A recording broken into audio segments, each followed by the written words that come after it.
বাবা মার অভিশাপ কি সন্তানের জন্য ক্ষতি করে?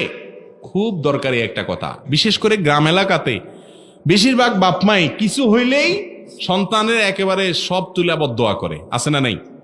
একটু চুনেতে নুন খুঁসলেই বদদোয়া দেওয়া শুরু করে। এটা গুনাহের কাজ। অনেক বাবা মা বাবার এই বদভ্যাস আছে, যেমনি সেমনি সন্তানকে দরকারে বেদরকারে একটু এদিক সেদিক হইলেই বদদোয়া দেওয়া শুরু করে। এটা অন্যায় কাজ। তবে মনে রাখেন, অন্যায় ভাবে যদি মা বাপ বদদোয়া দেয় ওইটা লাগবে। অনেক সময় দেখা যায় আপনি ঠিক কাজই করতেছেন, কিন্তু তারপরও আপনার মা বাপ বদদোয়া দিচ্ছে, আছে না নাই? তো অন্যায় ভাবে বদদোয়া দিলে সে বদদোয়া লাগবে। আর কোরআনে কারিমের আয়াত থেকে বোঝা যায়, খুব বেশি মাথা গরম হইয়া বদদোয়া দিয়ে ফেললে সেটাও আল্লাহ তাআলা কবুল করবেন না। কারণ আল্লাহ জানেন বান্দা এখন মাথা গরম হইয়া কি দিছে। যদি ঠান্ডা মাথায় বদদোয়া দেয় এবং আপনি আসলেই অন্যায় করে থাকেন, তাহলে সেটা বড় ডেঞ্জারাস।